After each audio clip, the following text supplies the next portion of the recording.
आज मैं आप सभी के लिए एक ऐसी बुलेट रिस्टोरेशन लेकर आया हूं जिसके अंदर आपको बुलेट स्टैंडर्ड 350 का जो क्रेज है वो साफ साफ नजर आएगा, क्योंकि अपनी शॉप पर जो बुलेट आई है वो है बुलेट इलेक्ट्रा 350, जिसको स्टैंडर्ड 350 के अंदर कन्वर्ट करना है। अब इलेक्ट्रा को स्टैंडर्ड कन्वर्ट करने के लिए जो चीजें चाहिए होती है वो होता है front shocker pipe, front mudguard, rear का मडगार्ड, उसकी ताने। अब जब ओल्ड मॉडल को हम कन्वर्ट करते हैं या कुछ भी चीज़ें होती है तो उसमें जो फ्यूल टैंक होता है ना वो सबसे ज़्यादा एक अहम भूमिका निभाता है। वो क्यों निभाता है? क्योंकि जो पहले मॉडल आते थे ना उसमें पतली टंकी होती थी, और जो यूसी इंजन के साथ भी जो पहले वाले मॉडल आए थे जैसे 12 का, 13 का या 14 का मॉडल जो भी आता था इलेक्ट्रा में, पतली टंकी के साथ आता था। तो ये कस्टमर चॉइस होती है कि उनको स्टैंडर्ड के अंदर जो टंकी है वो पतली रखनी है, चौड़ी रखनी है। तो जो इस वाली रिस्टोरेशन में उसमें भी यही कहानी है कि जो ये इलेक्ट्रा का मॉडल है ये 2014 का मॉडल है और इसके अंदर जो फ्यूल टैंक था वो भी पतला वाला है। तो इसमें जो कस्टमर है वो चाहते हैं कि जो इसका ये फ्यूल टैंक है पतला वाला वो चेंज होकर इसमें चौड़ा वाला लग जाए, जो हमारी वाली क्लासिक के अंदर भी लगा हुआ है। तो ये वाले जो साइज है ना सभी के सेम होते हैं, इसमें जो डिफरेंट होता है वो होता है कलर, गोल्डन लाइन्स और यही सब चीज़ें रहती हैं। तो अब जब ये इलेक्ट्रा से स्टैंडर्ड में कन्वर्ट होगी तो पहली बात तो इसका कलर चेंज होना है, इसके स्पेयर पार्ट्स काफ़ी सारे चेंज होंगे क्योंकि काफ़ी पुराना मॉडल है, और जो बॉडी पार्ट्स हैं वो भी सारे स्टैंडर्ड वाले इसके अंदर लगने वाले हैं, और फ्यूल टैंक भी चेंज होगा, ब्लैक कलर तो होना ही है, गोल्डन लाइन्स भी बनेंगी, मतलब एक पूरा ही स्टैंडर्ड में इसको कन्वर्ट करा जाएगा। अब काफ़ी दिनों से आपने एक चीज़ नोटिस करी होगी कि रिस्टोरेशन वाली वीडियो में पेंट वाला प्रोसेस है वो मैं बहुत ज़्यादा नहीं दिखा पाता हूँ, और उसका जो एक रीज़न है वो मैंने अभी तक डिस्क्लोज करा भी नहीं है। अभी कभी हो पाया तो डिस्क्लोज ज़रूर करूँगा। अब इस वाली रिस्टोरेशन में अगर मैं पेंट वर्क आपको दिखा पाया तो ज़रूर दिखाऊंगा, अगर नहीं दिखा पाया तो फाइनल लुक तो मैं आपको ज़रूर ही दिखाऊंगा, क्योंकि फाइनल लुक का ही सबको वेट रहता है। तो क्या कंडीशन है वो भी आपको इस वाली वीडियो में देखने को मिलेगी। पेंट प्रोसेस का मैं कुछ कह नहीं सकता, और लास्ट वाले जो प्रोसेस होते हैं वो भी मैं आपको कंप्लीटली दिखाने की कोशिश करूँगा, जिससे कि आपको फाइनल लुक इसी वीडियो में देखने को मिल जाए। और अगर आपको अपनी कोई भी इलेक्ट्रा स्टैंडर्ड में कन्वर्ट करवानी है तो ये वीडियो आपके काफ़ी ज़्यादा काम आने वाली है। इस पूरी वीडियो को लास्ट तक जरूर देखना, और अभी तक आपने हमारा चैनल ये सब्सक्राइब नहीं करा है तो ज़रूर से कर देना, क्योंकि मैं इससे रिलेटेड काफ़ी सारी एक्सप्लोरेशन की वीडियो, इन्फॉर्मेटिव वीडियोस लाता रहता हूँ। सो भैया बातों में ज़्यादा टाइम वेस्ट ना करते हुए जल्दी से चलते हैं मायापुरी और इस वाली इलेक्ट्रा कन्वर्जन को करते हैं शुरू। सो भाई ये रही रॉयल इनफील्ड की इलेक्ट्रा 350 और ये रही इसकी इतनी सारी चाबियाँ, और सारी रॉयल इनफील्ड की जेन्युइन है, और ये सारी चाबियों की निशानी बस यही है, लैक ऑफ नॉलेज। और वो मैं क्यों बोल रहा हूँ, वो इसलिए बोल रहा हूँ कि भाई को जौन सा भी लॉक चेंज करवाना था लॉक चेंज करवाया, जेन्युइन लगवाया और उसकी चाबी इकट्ठा कर ली। ऐसा नहीं करा कि पूरा ही सेट एक बार में डल जाता। तो इतनी सारी चाबी क्यों होती? अब ये वाली चाबी इन दोनों की, ये दो चाबियाँ टूल बॉक्स की अलग अलग, और एक लॉक की चाबी है इसकी जो यहाँ पे लगती है। तो ये इतनी कुछ इसमें चाबी हैं। खैर चाबियों को साइड में करते हैं, मैं आपको एक बार इस इलेक्ट्रा की कंडीशन दिखाता हूँ, और फिर जब ये स्टैंडर्ड में कन्वर्ट होगी वो भी सारी चीज़ें मैं आपको दिखाऊंगा। तो सबसे पहले टैंकी से स्टार्ट करते हैं। तो भाई इसमें पतला वाला फ्यूल टैंक लगा हुआ है, और पूरी ऐसे करके यहाँ पे टेपिंग करवा रखी है, क्योंकि इसका पुराना पेंट हो गया था ख़राब, तो भाई ने इसके ऊपर ये टेपिंग करवा दी। और ये अंदर से पेंट की कंडीशन कुछ ऐसी थी, खैर कोई बात नहीं। बाकी इंजन की अगर मैं आपको कंडीशन दिखाऊं तो इंजन का भी पूरा पेंट इसका ख़राब हो रखा है, और बफिंग तो ये मांग ही रहा है पूरा का पूरा। ये देखो डल हो गया है, और ये देखो पेंट कुछ ऐसा, यहाँ से भी ये चटक चुका है, और यहाँ से भी इसकी कंडीशन कुछ ज़्यादा ही ख़राब है। और इसमें नीचे की साइड से इसकी चेसी भी क्रैक है। एंड जो भाई कहते हैं ना रॉयल इनफील्ड लोहा है, तो ये यहाँ पे इस भाई ने साबित भी कर दिया। जहाँ से टूटी वहीं वेल्ड करा दी, वहाँ वेल्ड कराई, सक्सेस नहीं हुई। यहाँ पे भी बेल्ट करवाई, यहाँ पे भी बेल्ट करवाई, यहाँ से टूटी हो तो भाई रिस्टोरेशन के लिए लिया है, नहीं तो यहाँ भी बेल्ट करवा देते। ये भी पूरा गला पड़ा है, और मतलब पेंट तो इसका हर जगह से छूटा हुआ है। शॉकर ये देखो पूरे ख़राब हो रखे हैं इसके, ये बिल्कुल ख़राब हो चुके हैं। और टेपिंग तो इस पर ऑलमोस्ट सभी पार्ट्स पे हो रखी है, साइड के टूल बॉक्स पे भी हो रखी है, ये देखो यहाँ से। तो ये देखो ब्लैक है, ये तो शायद मुझे लग रहा है कभी ना कभी चेंज हुआ होगा, ब्लैक लगा होगा। तो यहाँ पे इन्होंने सिल्वर टेपिंग करवा के काम चला लिया बढ़िया तरीके से। यहाँ पे इसका ये लॉक भी टूटा हुआ है, और शायद ये पीछे से पत्ती देखनी पड़ेगी क्या है क्या नहीं, क्योंकि इसमें जो ये बैटरी लगी है आई थिंक दूसरी है, इसकी तो है नहीं, खड़ी लगा रखी है यहाँ पे। कोई बात नहीं, इसका भी देखेंगे क्या करना है। यहाँ पे ये पेट्रोल टैब पे भी रेस्ट लगा अच्छा खासा। एंड फ्रंट की अगर मैं आपको कंडीशन दिखाऊँ तो यहाँ पे डिस्क ब्रेक वगैरह सब पे से पेंट छूट चुका है। यहाँ पे ये सारी चीज़ें यहाँ पे नहीं, यहाँ पे। और यहाँ पे ये इसका ये शॉकर, ये भी पूरा पेंट ख़राब है यहाँ पे। और इस वाली साइड में तो ये जो शॉकर है इसकी जो रॉड है ये भी ख़राब है, ये देखो यहाँ से पूरी कटी पड़ी है।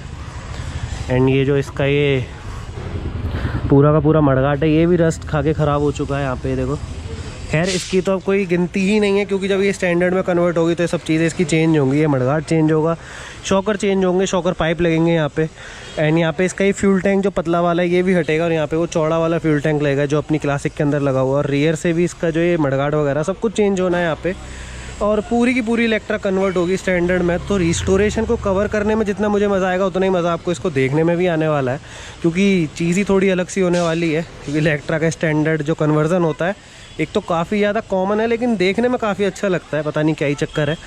रियर मडगार्ड की मैं यहाँ पे बात करूँ तो ये भी पूरा गला पड़ा है, यहाँ से भी ये भी ख़राब है। ये भी देखो पूरा ट्रांसपेरेंट हो गया, अंदर बाहर दिख रहा है। रियर में यहाँ पे इसकी टेल लाइट टूटी हुई है। इंडिकेटर इसके सारे ख़त्म है। इंडिकेटर की भी कंडीशन कोई ज़्यादा खास नहीं है, सबका क्रोम ख़राब है, पूरे ब्लैक हो रखे हैं। ये थोड़ा बहुत साफ़ है। फ्रंट के तो दोनों ही इंडिकेटर ख़त्म है, अभी मैं आपको दिखा दूँगा। इस वाली साइड से बात करें तो यहाँ पे इसमें शॉर्ट वाटर लगा हुआ है। एंड टूल बॉक्स पे तो यहाँ पे भी टेपिंग हो रखी है। और इसकी चेन और ये पीछे की साइड में इसकी रियर चेन स्पॉकेट होता है, ये भी पूरा ख़त्म है इसका। ये देखो यहाँ से मैं आपको दिखाता हूँ, ये देखो चैन ऐसे हिल रही है, ये देखो यहाँ पे कितनी लूज़ पड़ी है। तो यही होता है भाई, जो गाड़ी बिना केयर की चलती है ना वो ऐसी रहती हैं। जब मैं अपनी गाड़ी की केयर करता हूँ और आपको वीडियोस में दिखाता हूँ तो कुछ कमेंट बड़े बेकार से आते हैं कि यही करता रहता है, वही करता रहता है। तो मेरा काम है भाई आपको नॉलेज देने का कि अगर आपके पास रॉयल इनफील्ड है तो ऐसी कंडीशन तो उसकी ना ही हो, ठीक है ना। बाकी रस्ट की प्रॉब्लम तो इसमें जगह जगह पर है ही है। एंड इसमें जो ये पतला वाला सीट लगा हुआ है, पतली सीट लगी है, ये इसके लुक को थोड़ा मैच कर रही है। वैसे तो आप इसमें पतली सीट लगा लो, चौड़ी सीट लगा लो, जैसा जी में वैसे लगा लो, कोई दिक्कत नहीं है। यहाँ पे भी इसकी जो बैंड पाइप की प्लेट होती है वो भी यहाँ पे नहीं है, और ये भी पूरा रस खाया हुआ अच्छे से। और यहाँ से ये देखो कितनी मिट्टी भरी पड़ी है इसमें, ये देखो क्या कर रखा है गाड़ी का पता ही नहीं। खैर हमें तो अब इसको रिस्टोर करके न्यू बनवाना ही है, तो कोई नहीं। भाई ने तो यार यहाँ लेग गार्ड पे भी टेपिंग करवा रखी है, जहाँ मन करा वहीं टेप लगा दिया है यहाँ पे। और इस वाली साइड में ये देखो ये सब कुछ ख़राब हो रखा है। इवन इसकी जो ग्रिप्स हैं ये भी ख़त्म है, स्विचेस भी ख़त्म है इसके। और इस वाली साइड में इसका मीटर देखो, मीटर की रीडिंग इसकी काफ़ी टाइम से बंद है, लेकिन जब बंद हुई होगी जब 29,000 कुछ चली थी एम मीटर। ये रॉयल इनफील्ड के जेन्युइन लगे हुए हैं, और ये पूरा ख़राब हो रखा है पेंट। और यहाँ से छोड़ो आप पेंट, एक बार यहाँ से देखो पपड़ी बन के उतरा होगा, भाई ने सिल्वर पेंट मार दिया। फिर इधर की साइड में पेंट मारा होगा, लेकिन बाद में जब उखड़ा तो फिर ये ऐसा हो गया। तो ये पेंट उखड़ते ही उखड़ता है भाई, इसका पता नहीं क्या रीज़न है। तो हेड खोल की ऐसी कंडीशन है। और इंडिकेटर ये देखो कैसा हो रखा है फ्रंट का, इस वाली साइड से देखो, ये देखो बिल्कुल ख़त्म हो रखे हैं। मतलब कुल मिला के कहानी ये है कि इसकी कंडीशन काफ़ी ज़्यादा ख़राब है। और अब जब इसको इलेक्ट्रा से स्टैंडर्ड बनाना है तो खर्चा भी अच्छा खासा होगा इसमें, क्योंकि स्पेयर पार्ट्स की नीड इसको काफ़ी ज़्यादा है। और फिलहाल अभी इसको पूरा का पूरा डिसअसेंबल करना है, जिससे कि ये पेंट प्रोसेस पे जा सके और इसके जो स्पेयर पार्ट है वो भी सब कुछ आ सके उसके हिसाब से। तो इसका डिसअसेंबल वाला प्रोसेस उसको स्टार्ट होने देते और फिर करते हैं आप सभी से बातचीत। सो भाई फाइनली यहाँ पे इलेक्ट्रा का जो स्टैंडर्ड कन्वर्जन था वो स्टार्ट हो चुका है। पेंट वाला प्रोसेस में इसका कवर नहीं कर पाया क्योंकि मैं यहाँ पे था नहीं जब ये पेंट हो रही थी, बट कोई बात नहीं। इलेक्ट्रा को आपने खुलते हुए देखा था, अब स्टैंडर्ड में आप इसको कन्वर्ट होते हुए देखोगे। और अंकल इसके अभी चेसी को इंजन से कनेक्ट कर रहे हैं और जो छोटी छोटी पत्तियाँ होती हैं उनको लगा रहे हैं। और यही बिल्कुल एक स्टार्टिंग होती है, और बहुत दिनों बाद अब ऐसा हो रहा है कि मैं स्टार्टिंग से इस चीज़ को कवर कर पा रहा हूँ, क्योंकि कभी अंकल पहले शुरू कर देते थे, कभी मैं लेट आता था, मतलब वही बात सारी एक ही है। तो वही सारी चीज़ें रहती थी। तो अब यहाँ पे अंकल ने इसको ना पूरा असेंबल करने स्टार्ट कर दिया है। इसकी पूरी बफिंग हुई है, इंजन पेंट हुआ है, पूरा कंप्लीट पेंट हुआ है। इवन जो स्टैंडर्ड लगने के लिए पार्ट होते हैं वो सारे इसमें रेडी करे गए हैं। इवन इसमें चौड़ी टंकी की फिटिंग भी बनाई गई है। यहाँ पे ये वाली पत्ती लगाई है, यहाँ पे ये एक भोगली सी भी लगा दी है, जिससे कि वो टैंक ऐसे फिक्स करा जा सके चौड़ा वाला, क्योंकि इसमें पहले पतला टैंक था। तो यही सारी चीज़ें इसमें करी गई हैं। और भी काफ़ी सारे छोटे छोटे इसके अंदर बदलाव करे गए हैं, जिससे इस इलेक्ट्रा को स्टैंडर्ड में कन्वर्ट करा जा सके। तो अंकल वही अगेन इसकी फिटिंग कर ही रहे हैं, और अभी ये धीरे धीरे अपनी मतलब वही गेटअप में आना स्टार्ट हो जाएगी। तो अंकल को यहाँ काम कर लेने देते हैं, और धीरे धीरे जैसे चीज़ आगे बढ़ेंगी वो तो मैं आपको बताते ही रहूँगा। सो फिर करते हैं थोड़ी देर में आप सभी से बातचीत। सो भाई फाइनली पूरी की पूरी स्टैंडर्ड बनकर हो गई रेडी, और इलेक्ट्रा का जो कन्वर्जन था वो अब ऑलमोस्ट कंप्लीट हो चुका है। अब यहाँ पे कोई भी काम नहीं बचा है, बस यहाँ पे ये फ्यूल टैंक लगेगा, बैटरी लगेगी, और ये बिल्कुल स्टार्ट हो जाएगी। मतलब सर्विस जो भी होनी थी सब हो चुकी है। नीचे इसका ऑयल पड़ा है, शायद अभी इंजन ऑयल गिरा नहीं ना अंकल जी? इंजन ऑयल गिरेगा ना? हाँ इंजन ऑयल गिरेगा। वन वे इसका चेंज कर दिया, पुराना वाला यहाँ पे पड़ा है। क्लच प्लेट उस साइड में पड़ी हुई है, सब कुछ इसके अंदर नया लग चुका है। और मुझे बिल्कुल भी टाइम नहीं मिला कि मैं इसकी प्रॉपर एक मतलब जो छोटी छोटी चीज़ें होती है वो दिखा पाऊँ, क्योंकि यार बहुत ज़्यादा काम था। इसके अंदर स्पेयर पार्ट इतने डले हैं ना, मैं बता नहीं सकता, क्योंकि इसकी कंडीशन बहुत ज़्यादा ख़राब थी। एक्चुअल में जो स्पेयर पार्ट होते हैं ना वो हर गाड़ी में गिरते हैं, लेकिन इसमें ना बॉडी पार्ट भी काफ़ी थे, क्योंकि कन्वर्जन हुआ है। तो ये पूरा मडगार्ड, इसकी पत्तियाँ, शॉकर पाइप, शॉकर, पीछे की साइड में ये शॉकर, इसके ये ताने, number plate, tail light, indicator, पता नहीं क्या ही क्या चेंज हुआ है। वो सारी चीज़ें तो मैं आपको जब ये पूरी फाइनल हो जाएगी ना तब अच्छे से बता दूंगा। लेकिन अब ना इसका फ्यूल टैंक लगेगा, जो साइड में हमने रेडी करके रखा हुआ है वो लगेगा, और फिर यहाँ पे भी इसका काम खत्म हो जाएगा। और जो इसका फ्यूल टैंक है हमने BS6 का लगाया, और इसका रीज़न ये है कि न्यू मॉडल का टैंक है तो वो जल्दी से रस पकड़ेगा नहीं, तो वो वाला काम भी यहाँ पे क्लियर हो जाएगा। एंड यहाँ पे जो ये मॉडल था इसकी जो टंकी थी वो भी पतली वाली थी, तो अब यहाँ पे उसकी भी फिटिंग चेंज करी है। यहाँ पे ये भोगलियाँ वगैरह लगी हैं और यहाँ पे ये बोल्ट वगैरह इसके टाइट होंगे, तो चौड़ा टैंक यहाँ पे फिट हो जाएगा, तो इसका पूरा का पूरा लुक चेंज हो जाएगा। तो जो ये पुराना इसका लुक था ना वो तो मैं आपको फिर से एक और बार दिखाऊंगा, जैसे मैंने स्टार्टिंग में दिखाया था खुलने से पहले, तो वो सारी चीज़ें आपको तब अच्छे से समझ में आ जाएंगी। लेकिन थोड़ा थोड़ा आपको आइडिया मिल गया होगा कि ये बनने के बाद अब लगने कैसे वाली है। सो एक बार ना अंकल को इसको पूरा फाइनल कर लेने देते हैं और वो फ्यूल टैंक इस पर लगाने देते हैं, और जैसे जैसे चीज़ें आगे बढ़ेंगी, मतलब थोड़ी बहुत चीज़ें बची हैं और वो सारी जब ख़त्म हो जाएंगी तब करते हैं आप सभी से बातचीत। तो भाई फाइनली अब यहाँ पे इसका अंकल फ्यूल टैंक इस पर सेट कर रहे हैं, और यहाँ पे जो भी काम थे इस वाली साइड के वो भी अब ख़त्म कर दिए। और ये रहा यहाँ पे फ्यूल टैंक, अभी इसके लोगो नहीं लगे, और अभी जो रबिंग वबिंग होती है ना उसकी वो भी होगी, तो शाइन हो सकता है आपको यहाँ पे फ्यूल टैंक पे थोड़ी बहुत कम भी लग रही हो, लेकिन फिटिंग ना यहाँ पे बिल्कुल अब रेडी हो चुकी है। तो अब यहाँ पे कोई काम नहीं बचा है। अंकल अब इसका फ्यूल टैंक यहाँ पे सेट करेंगे और उसमें पेट्रोल डालेंगे, बैटरी लगा के इसको स्टार्ट कर देंगे। बस यहाँ पे फ्यूल टैंक लगना है, बैटरी लगनी है और पीछे की सीट लगनी है, पीछे की मतलब पूरी वो सीट लगेगी और काम यहाँ पे ख़त्म हो जाएगा। तो पहले ना अंकल को इस टैंक को बिठा लेने देते हैं और फिर अब आपको ना मैं इसका फाइनल लुक ही दिखाऊँगा, तो तभी करते हैं आप सभी से बातचीत। तो भाई फाइनली पूरी की पूरी इलेक्ट्रा स्टैंडर्ड में कन्वर्ट हो चुकी है, और अब इसके अंदर कोई भी काम नहीं बचा है, बस पेट्रोल डालना है और इसको स्टार्ट करना है।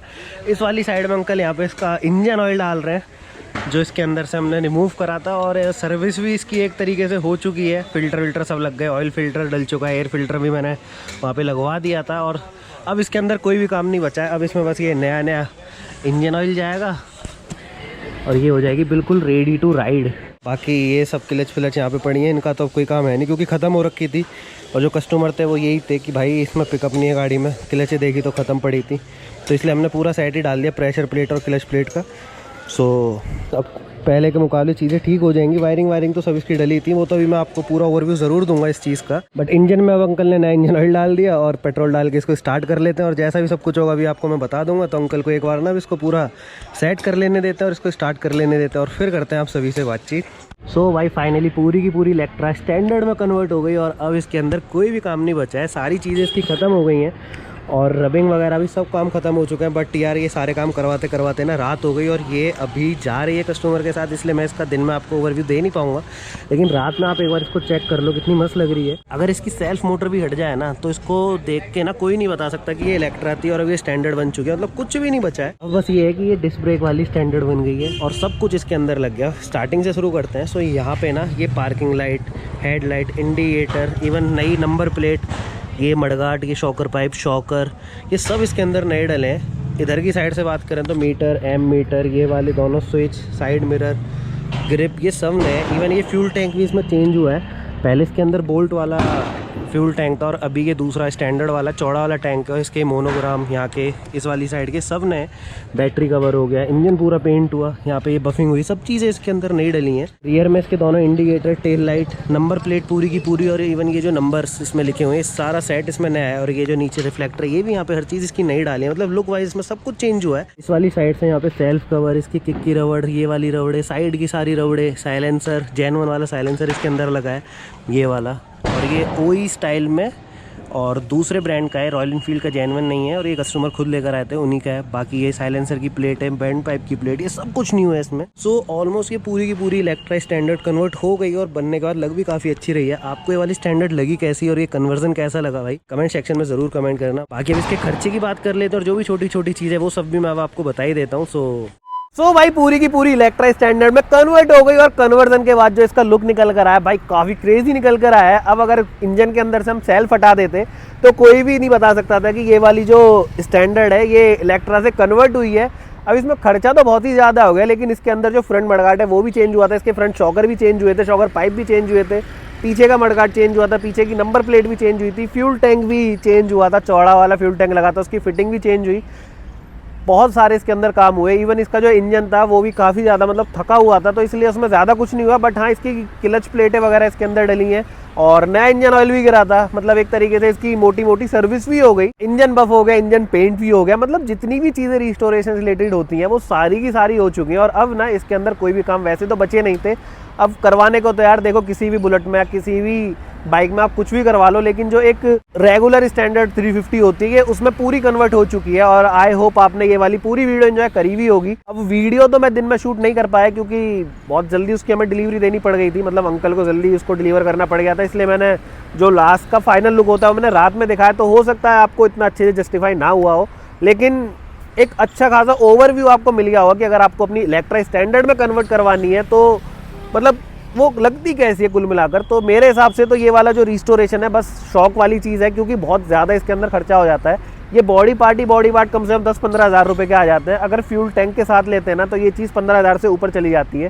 फ्यूल टैंक के अंदर मतलब फ्यूल टैंक नहीं लेते किसी की ऊंचे मॉडल की इलेक्ट्रा जैसे 16-17 की और उसका फ्यूल टैंक चौड़ा वाला है और उसको स्टैंडर्ड बनानी है तो ये भी 10-12 हज़ार या 13 हज़ार रुपये के स्पेयर पार्ट लगते हैं। और फिर वो कस्टमर टू कस्टमर वेरी भी करता है कि उसको वो स्पेयर पार्ट नए लगवाने या पुराने लगवाने, जैसे मायापुरी में पुराने भी मिल जाते हैं। तो वो सारी चीज़ें ना कस्टमर पर वेरी करती हैं कि उनको कितना खर्चा करना है, किस तरीके से खर्चा करना है। अब अगर इस वाली बुलेट के खर्चे की बात करें कि इसको कन्वर्ट करने में कितना खर्चा आया है, तो मोटा मोटा समझ लो भाई 50 से ऊपर ही खर्चा चला गया। अब जो प्रॉपर कैलकुलेशन होती है वो तो मैंने अभी तक नहीं करी, क्योंकि ये काम मेरा नहीं है, ये अंकल का काम होता है। तो वो मुझे बस एक मोटा मोटा ओवरव्यू देते हैं, तो कहते हैं कि हाँ इतना हो गया, तो वही मैं आपको बताता हूँ। तो इसमें मोटा मोटा 50 से ऊपर ही खर्चा हुआ है। अब ये वाला जो खर्चा है ना, ये वाला भी खर्चा है सिर्फ इसी गाड़ी का था। अब अगर मान के चलो आपकी साफ मॉडल की इलेक्ट्रा उसको स्टैंडर्ड में कन्वर्ट करना है तब इतना खर्चा नहीं होगा, क्योंकि जो चीज़ें पुरानी होती है उनको चेंज करना, उनको रिपेयर करना, उनको न्यू करना, तो ऑटोमेटिकली भाई कॉस्ट तो रिस्टोरेशन की बढ़ेगी। सो अगर आपको अपनी कोई भी इलेक्ट्रा स्टैंडर्ड में कन्वर्ट करवानी है तो डिस्क्रिप्शन में नंबर है, आप कॉल करके पता कर लेना। तो दोस्तों यही थी पूरी video Electra convert into standard 350 के ऊपर। ये वाला कन्वर्जन कैसा लगा, कि स्टैंडर्ड कैसी लगी, वीडियो कैसी लगी, कमेंट सेक्शन में जरूर कमेंट करना। बाकी हमारी इस वाली वीडियो करना लाइक एंड चैनल करना सब्सक्राइब। मिलते हैं ऐसी किसी दूसरी वीडियो में फ्रेश कंटेंट के साथ। जब तक के लिए बाय बाय, टेक केयर।